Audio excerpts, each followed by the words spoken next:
We are talking about hashtags.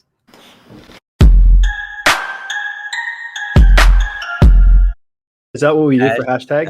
Is that what the cool kids are doing? That's what the cool kids are doing. As a social media marketer, that should be my sign, the thing I do in pictures.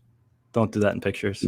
Don't do that. Oh, man. What I'm going to do is I'm going to talk about hashtag tracking, and I'm going to go over 3 things about hashtag tracking, and then Jay is going to jump right into hashtag metrics and what you should be looking at. In terms of hashtag tracking, the first thing that you want to do, and just having a hashtag strategy overall, is deciding on a unique hashtag. And what I mean by that is a branded hashtag to your brand, okay? And the reason that you want to have a unique hashtag for your brand is, first and quite simply, easy to find. And what I mean by that is when you incorporate a custom hashtag into your content, you can find it easily by searching for that hashtag. When you search for that hashtag, if it is truly unique, you're only going to see the content that you've created and posted. So it also allows you to track your likes, comments, reshares, and all that great stuff on those posts a little bit easier,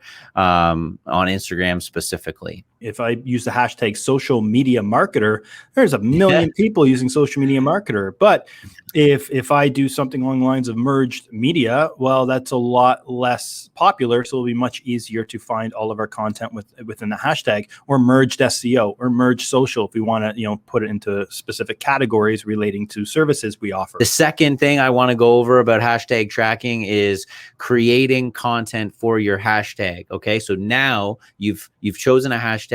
Now you have to create the content for that hashtag. Pretty self-explanatory. I mean, content in general is usually where people get hung up because they think it's, they overthink it, really. They overthink the content creation. But here's the thing. If you already have content posted on social media for your business, take a look at it. And if you're able to repurpose that content to fit whatever campaign you're doing around this unique hashtag, definitely repurpose it. That is a really good strategy to put in place. I think it's a great opportunity for, let's just pick the restaurant example, to segment certain types of food on their menu. So, if my restaurant's called Merged Restaurant, well, how about Merged Italian? You know what I mean? Using that hashtag, and then you have merged burritos. You know what I mean? So now you're segmenting all of the content that you're creating underneath one category within a hashtag on Instagram, for example. The final point I was just going to use to build off of that is influencers. When it comes to influencers, because a lot of people work with them either on a local level or on a larger scale, make sure that they have the hashtag and that they're using it in their content, because I mean, it's going to reach more people and you're going to be able to track that content as well. The third point on hashtag tracking is using a hashtag tracking tool. So this is the last step in tracking, and there's a lot of tools out there to go over your analytics, see the popularity of your hashtag, and ultimately prepare trend reports to see how things are performing. Now, moving on to the metrics, right? There are a few metrics that you need to look at when you're researching hashtags and deciding which hashtags you use for your business. So first of all, it's reach. It's understanding how many people that hashtag is actually reaching. If you are posting, you might think, I'm going to come up with a strategic hashtag that I want to post my content to. If you don't take a look at that reach, it might not be an effective hashtag campaign, because you're going to be competing with too much content. But it's definitely something you want to see, is how much reach a particular hashtag has. If I'm creating a unique campaign for merged media, we're going to use something along the lines of maybe, merged media 20% discount sale. That's a long hashtag, but you get the point, is nobody else is using that hashtag. So it could be an effective hashtag campaign. Next, we have engagement. So how many people are actually engaging on that hashtag, meaning sharing the content, commenting on the content, liking the content? That's something you're going to want to look at as well. And if it's a trending hashtag. So we're speaking a lot about IG, but hashtags are not the same amongst all different platforms, right? On Twitter, it's a little bit different as well. Twitter is a little more timely. When you can go on to Twitter, you can see a trending hashtag and engage in an actual conversation around that hashtag during a given point in time.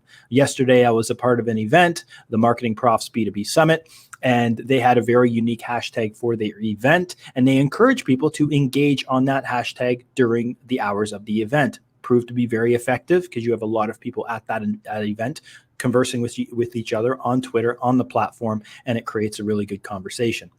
TikTok, for example, you need to be cognizant of the hashtags you use on TikTok, because if you're connecting FYP, which is for you page, on every single one of your posts, that's sending signals to the TikTok algorithm that you want this to kind of be splashed out to everybody, and everybody's using that hashtag. Yeah. So you're going to want to look at something that's, if I'm looking to get in front of business owners, I'm going to want to use hashtag entrepreneur, business mindset, things like that, to ensure that TikTok is putting my content in front of the relevant people. If I just attach an FYP hashtag to entrepreneurial content, I'm going to be getting my content in front of people it doesn't really resonate with. And then lastly, talking popularity. And what you want to do is have a steady mix of hashtags. If you're on Instagram, for example, having hashtags that are super popular, which are maybe going to get a few people clicking through and seeing that content relatively quickly, but you're going to want to have some obscure hashtags as well, which maybe are not as popular and people aren't using as frequently,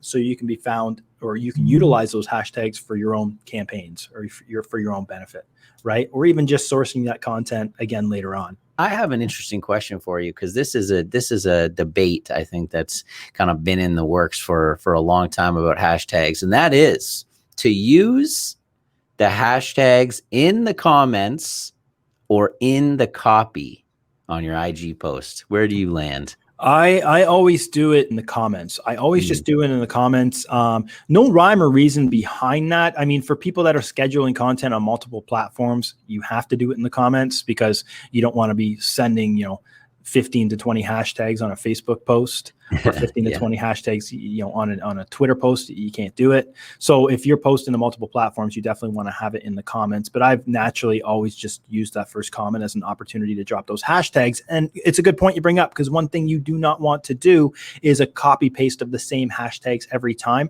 That is a quick ticket to getting shadow banned as well. So making sure that you're always mixing up the hashtags that you're using. 2018, that was cool to do. Used to do it all the time. Just grab your, 15 to 20 hashtags, boom, stick them in there. But you're actually, Instagram wants you to make those unique to each post, right? Yeah. So keep that in mind when you are using those hashtags. I fall on the other side of the fence on this one. I like to use the hashtags in the copy. I write the copy, ... all my hashtags. It's just the way I've done it. Is there's some theories out there, or thoughts out there, that that 2 or 5 seconds gives the algorithm some extra time to get more reach. I don't necessarily know if that's true. Some people think it looks messy when you do the ... and then all the hashtags, but that's the way I like to do it.